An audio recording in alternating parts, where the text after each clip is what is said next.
Hey everyone, Jay Stucia here from Apex Aerotech.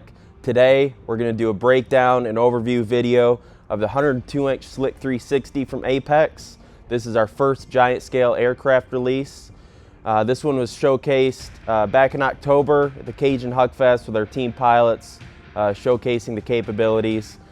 This aircraft is loaded with features. That coupled with its fantastic flight performance really makes it one of the most advanced 120cc aircraft on the market.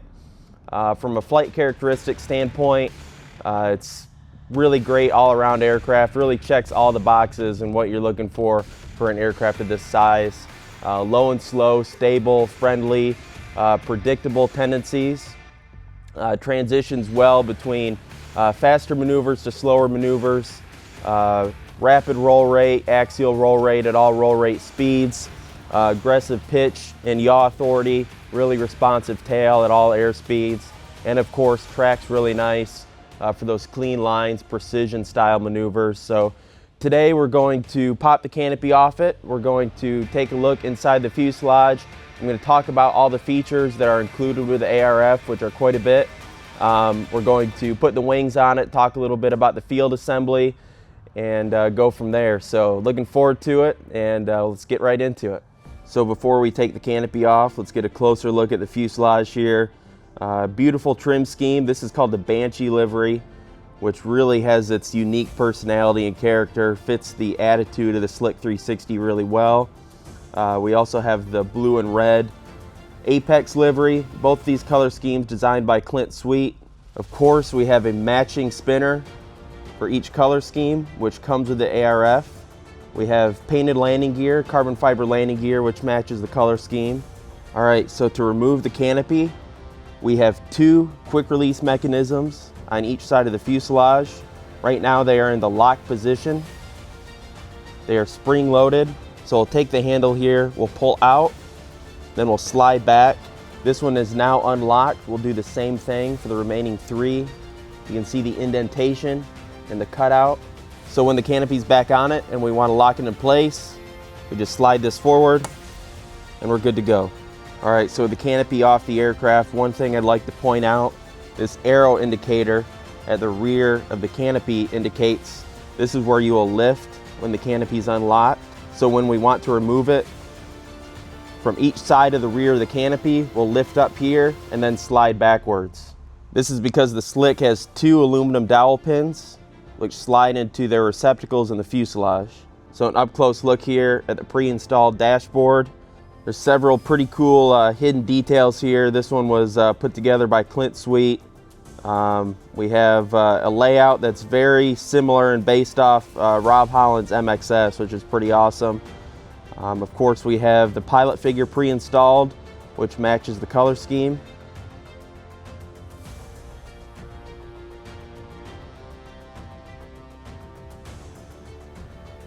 All right, we've got the canopy off. Now let's take a look inside. Several areas which are laminated with carbon Kevlar, very light and rigid material. We have the aluminum receptacles for the canopy aluminum dowel pins. This cowling installs with 4 total bolts. We can see one here, one on the opposing side. Then we also have 2 on the bottom, one on each side. This tank here on the left is the stock 34-ounce fuel tank, which comes with the 102-inch Slick 360. We have our speed fueler installed. Several provisions to route your fuel line through, depending on your application. This vent line will run through down in front of the landing gear to one of the provisions for the fuel vent dot. We have our ignition and throttle servo set up. The Desert Aircraft and JR ignition switch is something that I've run recent with great success, so we have the LED routed to the outside. Our tanks are set up at the tank tray just above the wing tube and the center of gravity marker. Moving back a little further, we have our 14-channel Powersafe receiver. I personally run Spektrum, so this is a very simple setup. This Velcro indicates where we have our two cell 2500 milliamp receiver batteries. We have our tail extensions, which are pre-installed labeled and routed through the guide tube here, which leads up to the receiver and through the opening with the rubber grommet that's pre-installed. For the aileron servos, we have our pre-installed connectors, which are labeled in accordance to the aileron servo leads and extensions. For this setup, L and R means right and left, so right and left wing, and F and back indicates front and back. Front is equivalent to the inboard servo, back is the outboard. So your extensions will be labeled. You do not need an extension for the inboard servo or the front aileron servo, just for the back, and that is included with the ARF kit, and it is labeled as well. You'll notice here we have a foam tunnel for tune pipe and canister applications. It also makes the setup look very nice and clean. So I flipped the slick upside down on the stand. We'll take another look at the cowling area. We have pre-installed baffles. We have a pre-cut pressure lip opening for hot air exit. On this one, I'm running the DA120, and it's paired with the Apex Dual Sky 120cc engine mount. We have our fuel vent dot here. There's a series of provisions just in front of the landing gear here where you can mount this. For the landing gear installation, we have 4 bolts, and it's a keyed layout, so you don't have to worry about installing the landing gear improperly. We have our landing gear cuffs, again painted landing gear, wheel pants. The wheel pants have a very simple and easy to install wheel pant saver system. The axle is actually threaded to receive this bolt here.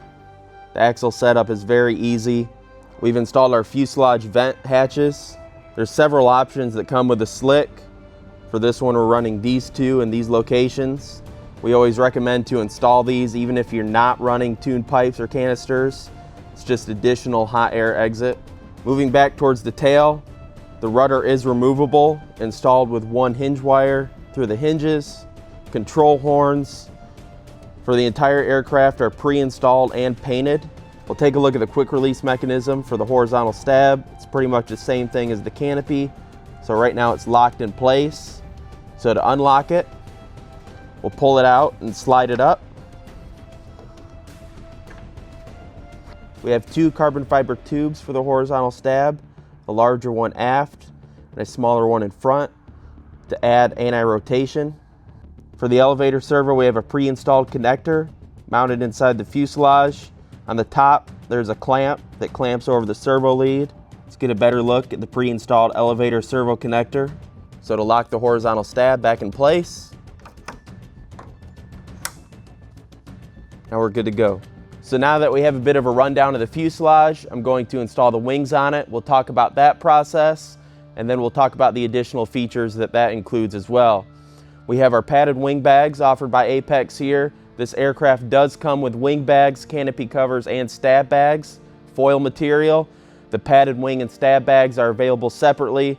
We also have our protection sun shield for 120cc aircraft, which is a great option when it's sitting out in the sun to keep the covering in good shape, and the fiberglass materials as well. So let's put the wings on it and we'll talk a little bit more.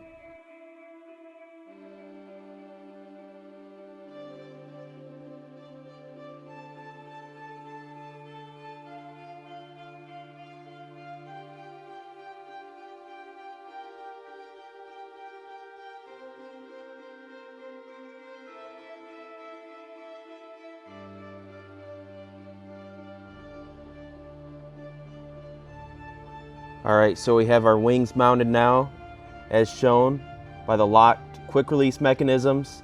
You can see this black tab is seated flush to the side of the fuselage framing. This black tab helps ensure that the canopy cannot be installed when the wing is unlocked. We have our labeled and pre-installed aileron servo connectors now hooked up to the aileron servos. As mentioned previously, the LB aileron indicates left back or left outboard, and LF is left front or left inboard. You can tell here our labeled outboard aileron servo extension is also labeled LB aileron, and the LF is just simply our aileron servo stock lead. So that's an easy indication between the 2 types of leads. Same thing for the right aileron. The extension running from these aileron servo connectors to the receiver is also labeled accordingly, so it makes for quick setup in your radio. So I've unlocked this right wing. You can tell with the black tab sticking up outside the fuselage framing, and the bolt coming from the wing root is no longer engaged. Slid the wing out slightly. We have our main wing tube and our aft wing tube, which is a bit smaller. This helps with anti-rotation. We have our 2 bolts. The Slick 360 has 2 quick release mechanisms for each wing. There's the other one and the front anti-rotation carbon fiber pin. So that concludes the up-close overview of the 102-inch Slick 360 from Apex Aerotech.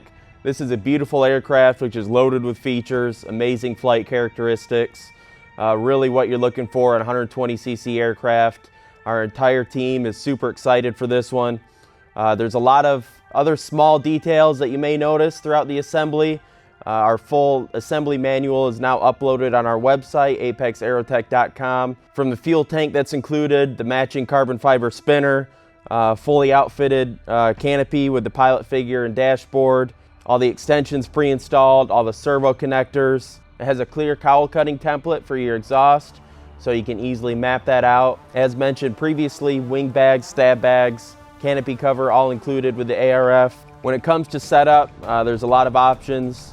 This particular model, we're running the DA120 up front with a Falcon 28 by 9.5 propeller, stock exhaust. This one's got MKS 3850s all around, Spektrum 14-channel Powersafe receiver.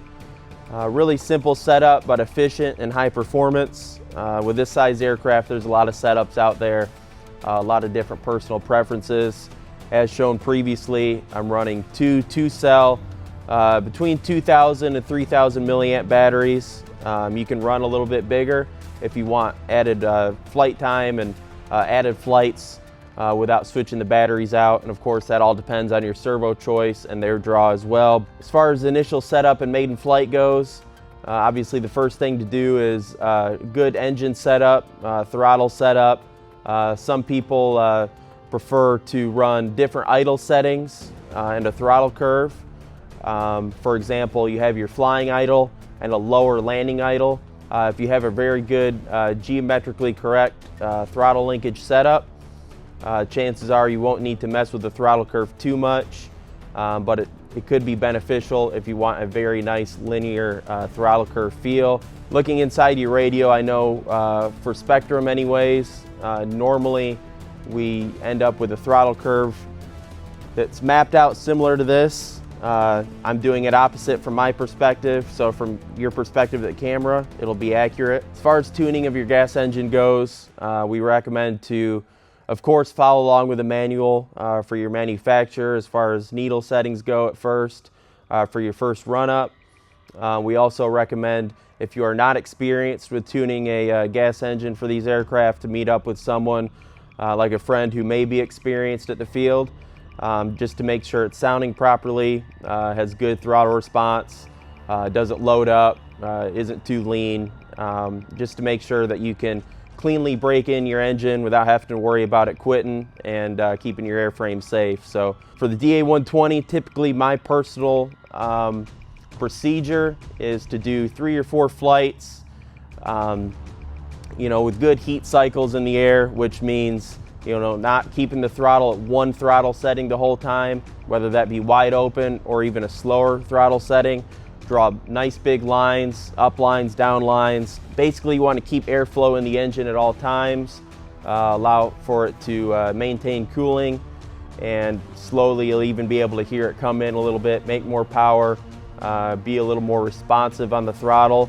And after that, you can begin to fly maneuvers that are a little more hot on the engine. For example, slower maneuvers that don't allow for as much airflow. Of course, only do that if the engine's sounding correctly and doesn't feel like it wants to die. So that's really important, and benefits the long-term health of your engine. Those first 3 or 4 flights are very critical, and optimizes performance, of course, as well. After the aircraft is trimmed out on your maiden flight, of course, then it's time to test CG. Normally we do a couple different CG tests. We do some tests based on inverted flight.